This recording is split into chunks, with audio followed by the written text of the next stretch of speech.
ಜಿಲ್ಲೆಯಲ್ಲಿ ಅಷ್ಟೇ ಅಲ್ಲದೆ ರಾಜ್ಯಾದ್ಯಂತ ಮುಂಗಾರು ಮಳೆ ಕೈಕೊಟ್ಟುದರಿಂದ ರೈತರು ಬೆಳೆಯಬೇಕಾದ ಅತಿ ನೀರಿನ ಕಡಿಮೆ ಅಂಶ ಇರುವಂಥ ಬೆಳೆಗಳಾದ ಸಜ್ಜೆ, ನವಣೆ, ತೊಗರೆ, ಸೂರ್ಯಕಾಂತಿ, ಹತ್ತಿ ಮುಂತಾದ ಬೆಳೆಗಳು ನೀರಿನ ಉಣಿಸುವ ಕಡಿಮೆ ಇರತಕ್ಕಂಥ ಬೆಳೆಗಳಿಗೆ ಮೊರೆ ಹೋಗಿ ಕೊಪ್ಪಳ ಜಿಲ್ಲೆಯ ಗಂಗಾವತಿ, ಕಾರಟಗಿ ಮತ್ತು ಕನಕಗಿರಿ ಭಾಗದ ಒಣ ಪ್ರದೇಶದಲ್ಲಿರುವ ರೈತರುಗಳು ಮಳೆಯ ಅಭಾವದಿಂದ ಆತಂಕಕ್ಕೆ ಈಡಾಗಿದ್ದು, ಈ ನಿಟ್ಟಿನಲ್ಲಿ ಕಡಿಮೆ ಮಳೆ ಮತ್ತು ಕಡಿಮೆ ನೀರಿನಲ್ಲಿ ಬರುವಂಥ ಬೆಳೆಗಳಿಗೆ ರೈತರು ಮೊರೆ ಹೋಗುವಂತೆ ಗಂಗಾವತಿಯ ಸಹಾಯಕ ನಿರ್ದೇಶಕರಾದ ಡಾಕ್ಟರ್ ಅಭಿಲಾಷ್ CR ಅವರು ನಮ್ಮ ATV ತಿಳಿಸಿದ್ದಾರೆ.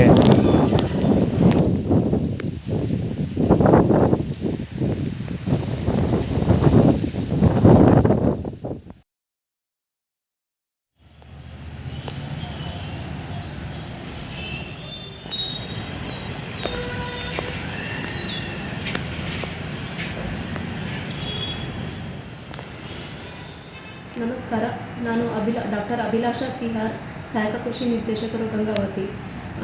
ನಮ್ಮ ಕಂಡ ತಾಲೂಕು ಗಂಗಾವತಿಯಲ್ಲಿ ಈಗ ನಮ್ಮ ಸಾಗುವಳಿ ಪ್ರದೇಶ ಬಂದುಬಿಟ್ಟು 90,000 ಹೆಕ್ಟರ್ ಇದೆ. ಅದರಲ್ಲಿ ಈಗಾಗಲೇ 18,000 ಹೆಕ್ಟರ್ನಷ್ಟು ಬಿತ್ತನೆ ಆಗಿದೆ. ಅದರಲ್ಲಿ ಭತ್ತ 1,220 ಹೆಕ್ಟರ್, ಮೆಕ್ಕೆಜೋಳ 1,680 ಹೆಕ್ಟರ್, ಸಜ್ಜೆ 3,140 ಹೆಕ್ಟರ್ನಷ್ಟು, ನವಣೆ 650 ಹೆಕ್ಟರ್ನಷ್ಟು, ತೊಗರೆ 7,680 ಹೆಕ್ಟರ್ನಷ್ಟು ಬಿತ್ತನೆಯಾಗಿದೆ.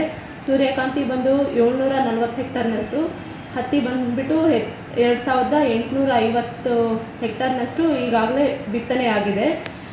ಮಳೆ ಕೊರತೆಯಿಂದ ಈಗ ಬಿತ್ತನೆ ಕಾರ್ಯ ತಾತ್ಕಾಲಿಕವಾಗಿ ಸ್ಥಗಿತಗೊಂಡಿದೆ.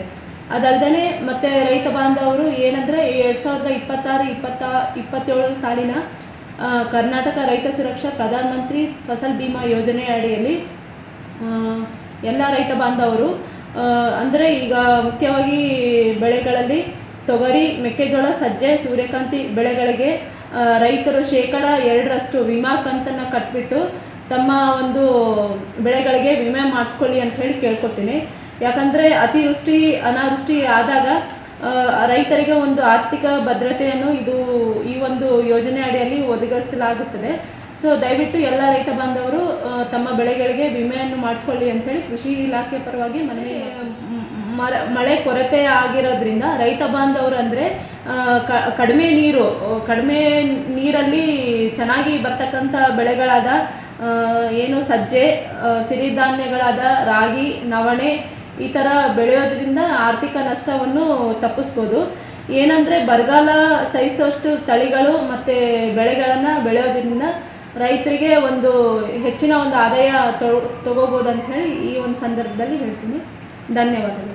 ಈ ಮೇಡಮ್, ಇದು ಬರ ಪೀಡಿತ ಪ್ರದೇಶ ಅಂತೇಳಿ ಅದರಲ್ಲಿ ತಾವು ಸರ್ಕಾರಕ್ಕೆ ಏನಾದರೂ ಮನವಿ ಸಲ್ಲಿಸಿದ್ರೆ ಮೇಡಮ್?